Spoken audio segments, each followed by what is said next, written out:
que foi instituído pelo Decreto da Vingança, o Decreto 11.343, do atual governo, que estabelece uma verdadeira perseguição aos atiradores desportivos e que impôs um chamado recadastramento das armas de fogo perante a Polícia Federal, mesmo que já recadastradas em outros sistemas. Isso, pelo menos, era o que constava lá do decreto, ou que consta do decreto 11.366. Esse decreto causou bastante inquietação e dúvida. Diversas dúvidas surgiram a respeito desse decreto, porque não havia a forma de operacionalizar aquilo que era nele previsto, que está nele previsto. Ninguém sabia como se daria essa ideia de recadastramento, ninguém sabia como isso deveria ser efetivamente procedido, a que se referia. O decreto não faz nenhum sentido, o decreto é absurdo. Cadastramento de armas, nós vamos ver já já, ele já consta da Lei 10.826 desde 2003. O cadastro de armas é uma coisa e o que se está propondo agora é outra coisa. A vinculação da arma ao seu proprietário, isso não é cadastro, isso é registro, é outro procedimento, e o decreto confunde totalmente as duas coisas, mas impôs esse recadastramento para armas adquiridas no governo Bolsonaro a partir de maio de 2019. O recadastramento abrange essas armas, e isso foi agora regulamentado, ou pelo menos disciplinado, em uma portaria do Ministério da Justiça, a portaria 299, dia 30 de janeiro, de anteontem, e que traz aqui as normas para se proceder a esse recadastramento. E aqui ele põe já no artigo 1º, né, qual é o seu objeto, qual é a sua abrangência, que a partir de 1º de fevereiro, ou seja, a partir de hoje, todas as armas de uso permitido e restrito, todas as armas de uso permitido e restrito após a edição do decreto 9785, após o decreto, armas o quê? Armas, faltou um verbo aqui, né? De que a especificação de que armas são essas. Todas as armas após a edição do decreto de 9785 de 7 de maio, não, todas as armas, acho que ele queria dizer que adquiridas, que era como consta lá na aberração que é o decreto 11.366, né? Naquela aberração lá, isso foi colocado de uma forma um pouco menos pior, se é que a gente pode dizer assim, né? Se é possível se estabelecer alguma coisa minimamente útil daquele decreto. Deixa eu ver se eu até coloco ele aqui na tela, o 11.366, eu não tinha separado ele aqui, porque a gente vai falar diretamente da portaria, mas eu vou botar ele logo aqui na tela, para que a gente veja que como isso aqui está completamente absurdo, né? Não há aqui a especificação do verbo, né? De que verbo, do que armas, o que, do que a que armas ele está aqui se referindo. Então vamos ver aqui na fonte original, que é o decreto, né? O 11.366, no artigo 2º tem aqui a especificação.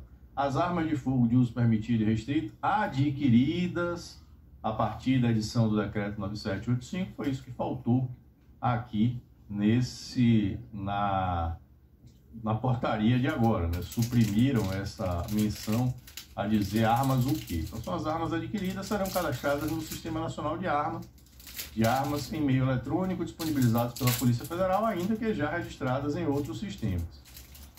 Aí ele vem o seguinte: o cadastro de que trata essa portaria, assim ele diz aqui, a obrigatoriedade no parágrafo único constante do caput não se aplica às armas já cadastradas no SINARM. Ou seja, ele está aqui cadastrando no SINARM todas as armas que estão no SIGMA adquiridas a partir do decreto 9785. E aí estabelece que são só essas armas. E aí ele vem dizer o seguinte: o cadastro de que trata esta portaria deverá conter ao menos a identificação da arma. Perfeito, identificação da arma é cadastro. A identificação do proprietário, o nome, inscrição no CPF ou no CNPJ, endereço de residência e do acervo. Isso aqui é registro. O ato pelo qual se vincula a arma ao seu proprietário não é cadastro, é registro. Então, estão chamando de cadastro aqui um procedimento que é procedimento típico de registro. Eu não sei se por desconhecimento, né, as pessoas que trataram aqui dessa norma aparentemente desconhecem completamente a parte técnica da legislação sobre armas. Isso aqui é uma aberração, é um temerário, uma ignorância, um festival de ignorância a respeito da legislação de armas aqui no Brasil, né? Temerário, é ridículo, não tem outro nome para dizer, é ridículo se ver um órgão oficial, um ministro de Estado ou um ministério de Estado soltar uma porcaria nesse sentido, mas confunde tudo. E aqui ele está fazendo essa confusão. E aqui eu vou aproveitar, inclusive, isso aqui, já vou analisar essas obrigatoriedades por partes.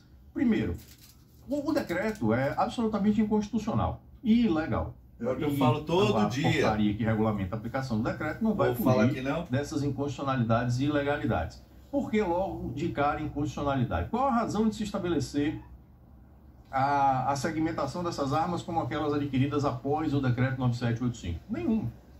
Nenhum. Isso é perseguição ideológica.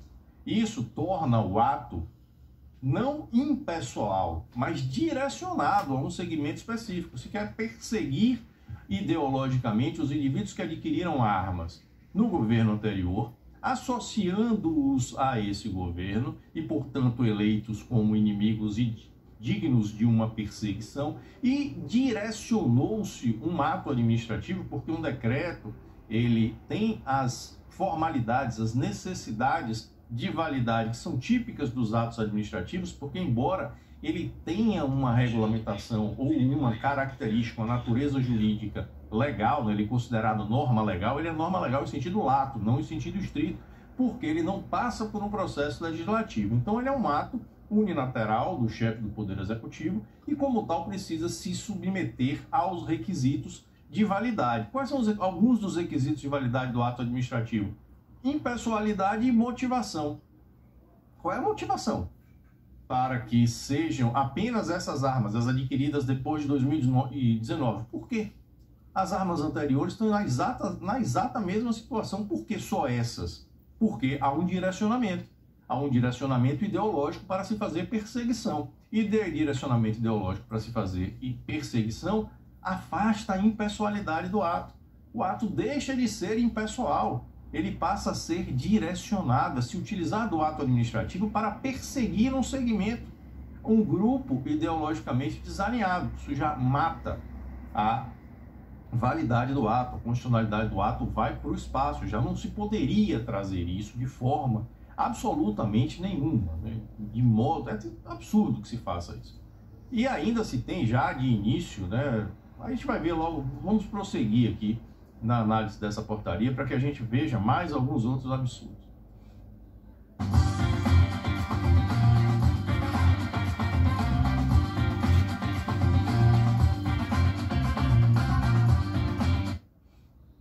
A portaria prossegue com o estabelecimento dos regramentos, né, do que é que vai constar, cadastro de que trata, vimos aqui identificação da arma, identificação do proprietário. Identificação do proprietário é registro. Registro de arma é que vincula ela ao seu proprietário. O cadastro é as características do armamento. Fabricante, origem, identificação por numeral de série, número serial, tipo de funcionamento, tipo de cano, etc. Isso é cadastro. E cadastro sempre foi feito no Brasil desde 2003, porque isso consta. Isso já constava, né, do Estatuto de Desarmamento, né? O próprio Estatuto de Desarmamento já traz essa obrigatoriedade de cadastro das armas desde sua própria publicação. Artigo 1º do artigo 2º do Estatuto de Desarmamento. Ao SINARM compete, inciso 2º, cadastrar as armas de fogo produzidas, importadas e vendidas no país. Ou seja, todas as armas que circulam legalmente no país estão cadastradas no SINARM. Isso sempre aconteceu. Por quê? Cadastro não é registro. Registro vincula ao proprietário, cadastro não. Então, o que se está fazendo por esse decreto é se impor disfarçado de cadastro, por o que está, a nomenclatura que foi utilizada, um registro novo.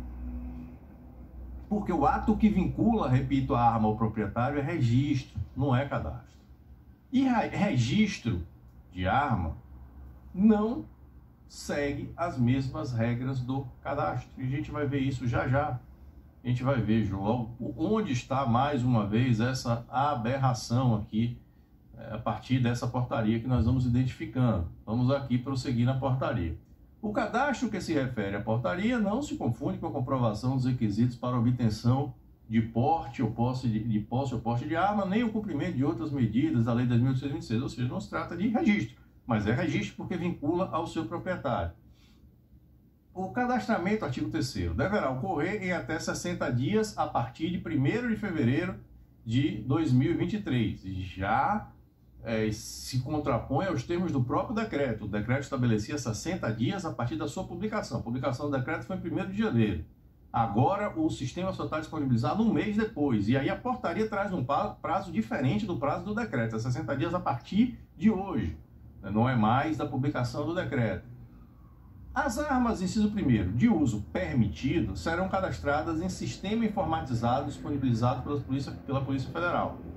As armas de uso restrito serão cadastradas em sistema informatizado disponibilizado pela Polícia Federal, devendo também ser apresentadas pelo proprietário, mediante prévio agendamento, junto às delegacias da Polícia Federal, acompanhada do respectivo registro civil. Veja-se, para as armas de uso restrito, a exigência do recadastramento impõe a conferência física. Nós já vimos que não poderia sequer haver nenhum tipo de interferência no registro, conferência de registro, porque registro não é cadastro. Cadastro é outra coisa. E isso está aqui sendo imposto mediante a conferência física. Ou seja, está aqui sendo imposto aos possuidores de armas, aos colecionadores, atiradores e caçadores, ou seja, aqueles indivíduos que possuem arma cadastrada no Sigma, que levem o seu armamento, e nós vamos ver aqui nós vimos aqui que é armamento qual de uso restrito, a uma delegacia da Polícia Federal para fazer esse cadastramento. Ou seja, esses indivíduos, nós, atiradores, circularemos com armas de uso restrito, desmuniciadas porque irresponsavelmente esse governo acabou com o porte de trânsito com arma municiada. Levando essas armas de uso restrito, que não são passíveis de dissimulação, ninguém vai pegar um T4, botar no bolso e entrar disfarçadamente na delegacia da Polícia Federal, está lá ali levando um case, uma sacola, uma mochila grande. Isso é perceptível, isso é visível. Todas as pessoas que estiverem ali no entorno vão ver que aquele indivíduo está ali levando uma arma de uso restrito, que é um fuzil, essencialmente, ou algum revólver. Mas o revólver ainda que dê para disfarçar, mas os fuzis não vão ser disfarçados, estarão nos seus cases ali dentro. E o indivíduo vai ingressar ou vai sair da delegacia da Polícia Federal com esse case desarmado e exposto. O que esse governo está fazendo é pregar um alvo no peito do CAC e dizer à criminalidade: venha cá e roube esse armamento. E se quiser de quebra, mate o atirador. É isso que está sendo dito, o recado que está sendo passado é esse. Eu não sei se é essa a intenção, se a ideia é mesmo armar os criminosos de um modo muito mais fácil, fazer logo que essas armas vão para os cupinchas. Mas eu estou vendo uma aberrante situação de temerariedade nessa disposição de se colocar os possuidores de arma nessa situação.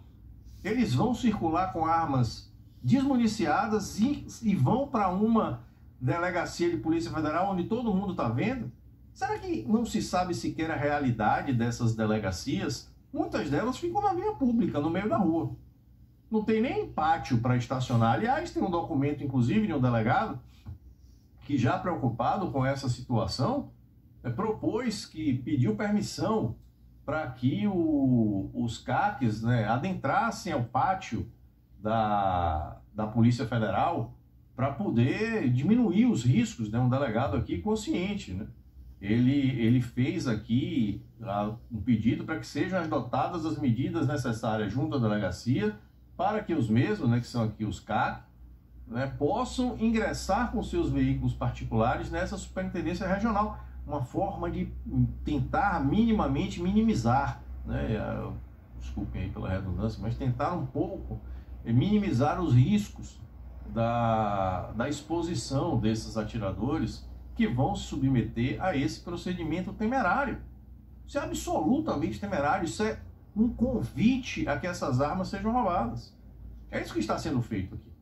Um convite ao roubo dessas armas, e uma exposição total aos riscos, a riscos de serem roubados e terem suas vidas levadas, né? Porque sabemos como esses assaltos acontecem. Basta um olheiro estar ali junto da delegacia da Polícia Federal, ver o indivíduo saindo com um case na mão, segue e toma a arma.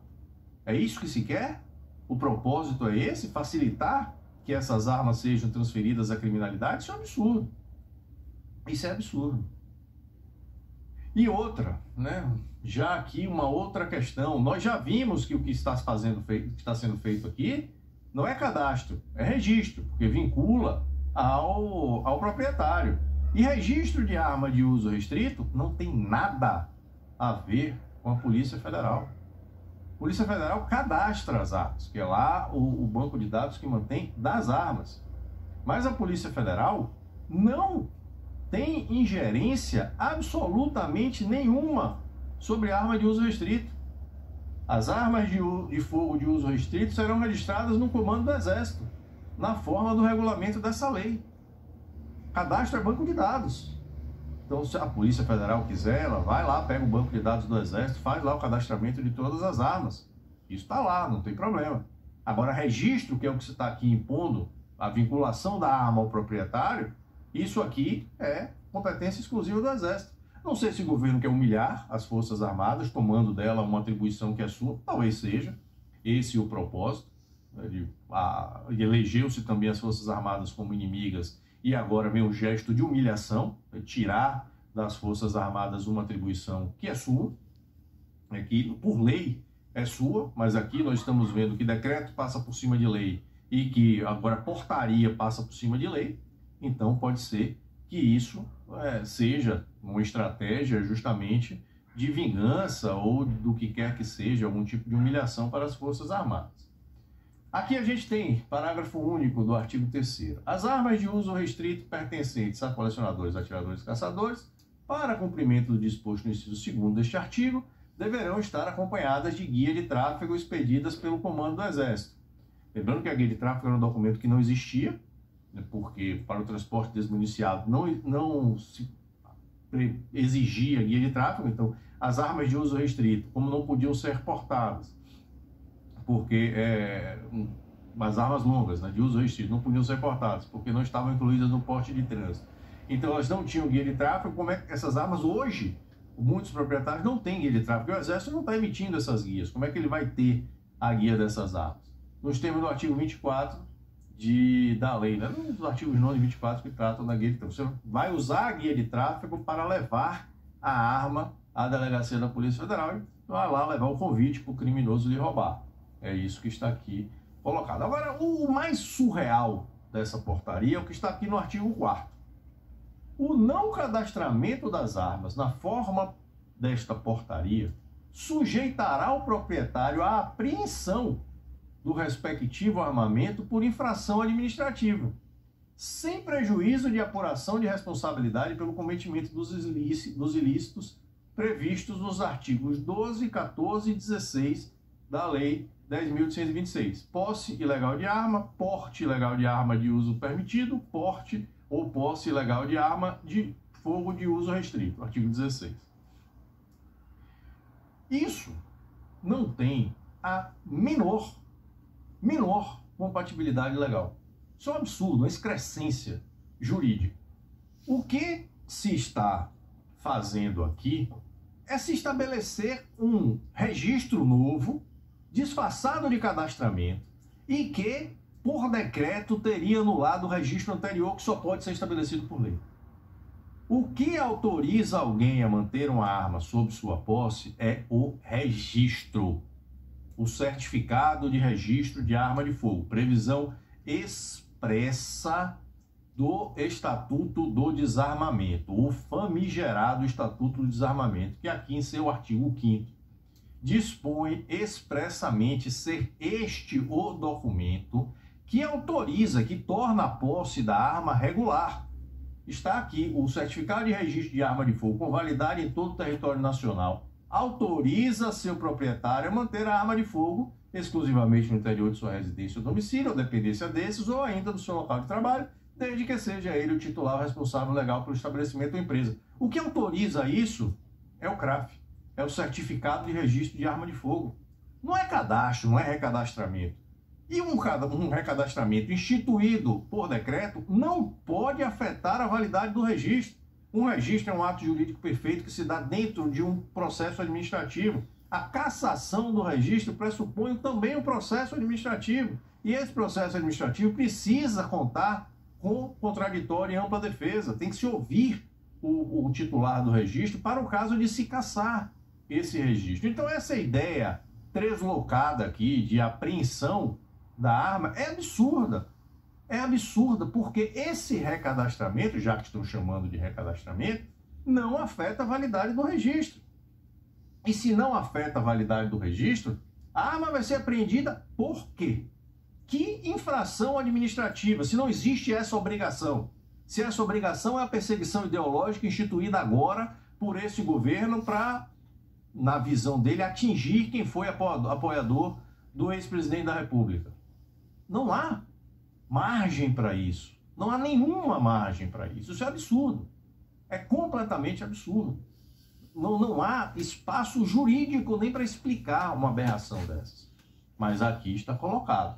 Eles vão tratar isso aqui como uma norma regulamentar e quem não cumprir a norma regulamentar, na intenção deles, vai estar sujeito à apreensão da arma. Lembrando que nem sequer o decreto disse isso. Ou seja, uma punição que a apreensão de um objeto traduz que esse objeto foi considerado ilícito.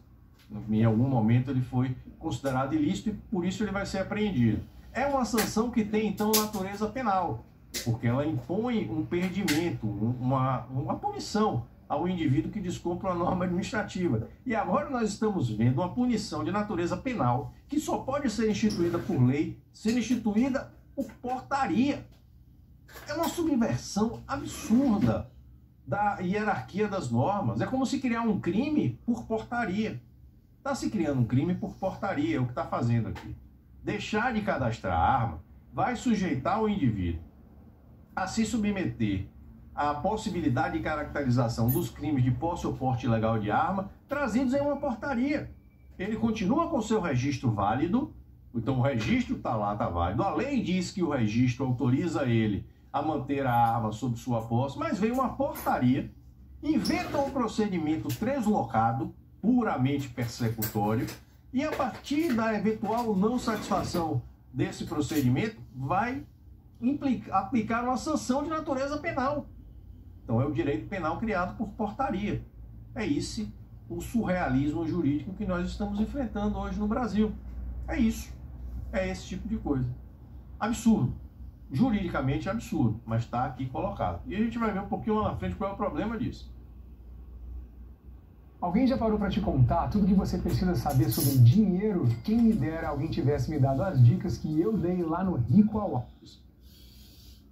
Artigo 5º. Durante o período do cadastramento que trata essa portaria, os proprietários que não mais desejarem manter a propriedade de armas poderão entregá-las nos moldes dos artigos 31 e 32 da Lei 10.826 em um dos postos de coleta da campanha do desarmamento, devendo o interessado consultar os locais de guarda e expedir, os locais de entrega e expedir a respectiva autorização de transporte do armamento por meio de acesso ao portal gov.br.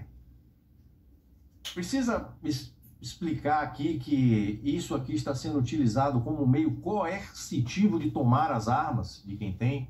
Se cria uma dificuldade absurda, se expõe os possuidores de arma a um risco gigantesco de circularem com armas de uso restrito, desmuniciadas, sem nenhum tipo de proteção em vias públicas, estando sujeitos à ação dos criminosos.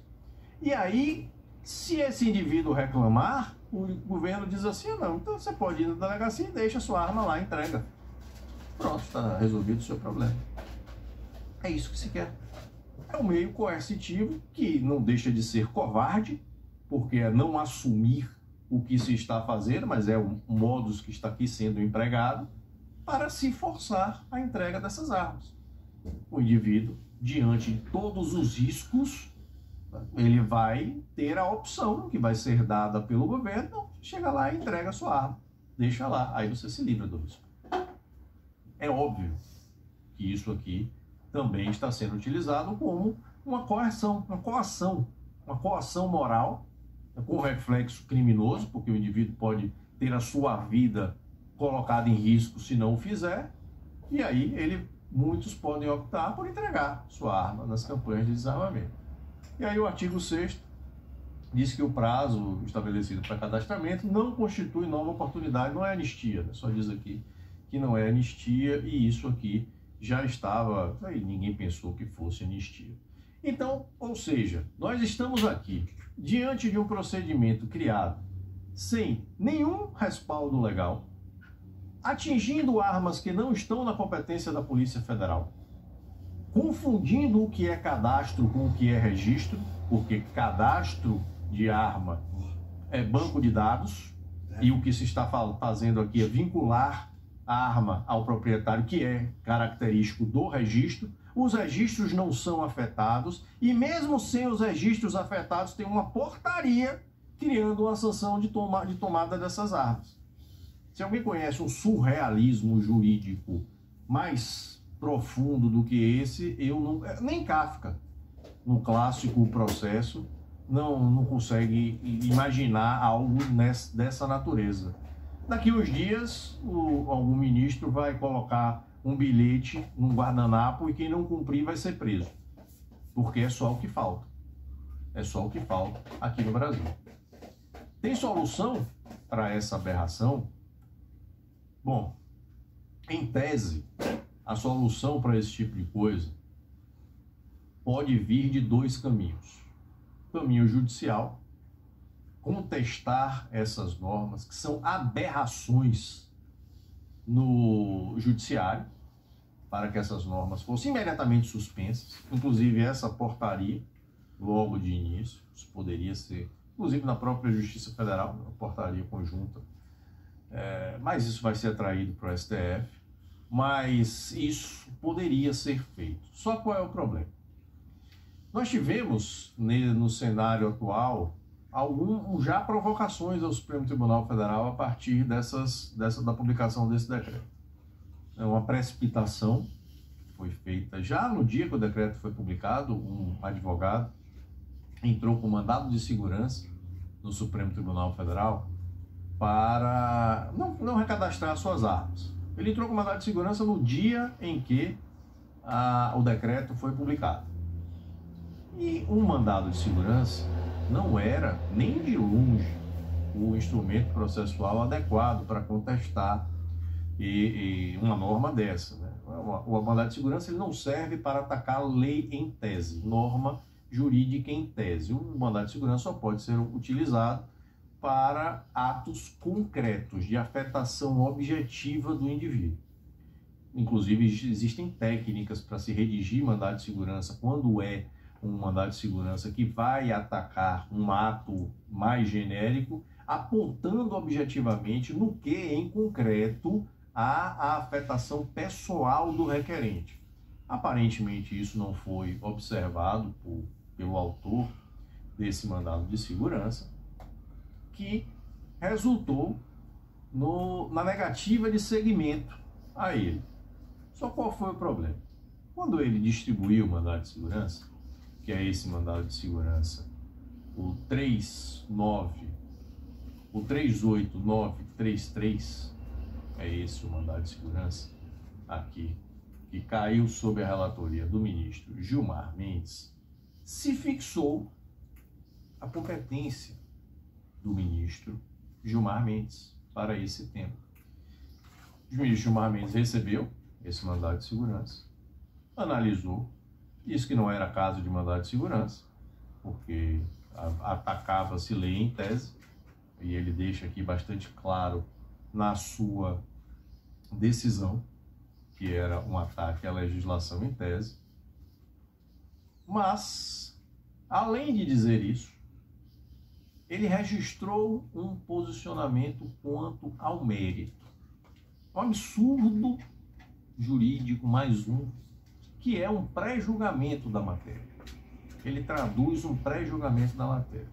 Na decisão, o excelentíssimo ministro Gilmar Mendes diz o seguinte: nesses termos, verifica-se a impossibilidade de prosseguimento da presente ação mandamental. E ele diz aqui, ele cita precedente do próprio Supremo, dizendo que a norma impugnada de alcance genérico torna as eventuais ofensas ao impedrante meramente indiretas, descaracterizando coação passível de ser amparada pela via do mandado de segurança. Ou seja, é lei em tese não desafia a utilização de mandado de segurança. Só que aqui ele diz o seguinte: ainda que ultrapassada essa questão, não assistiria razão ao impetrante. Haja visto a patente constitucionalidade e legalidade do decreto 11.366 de 2023.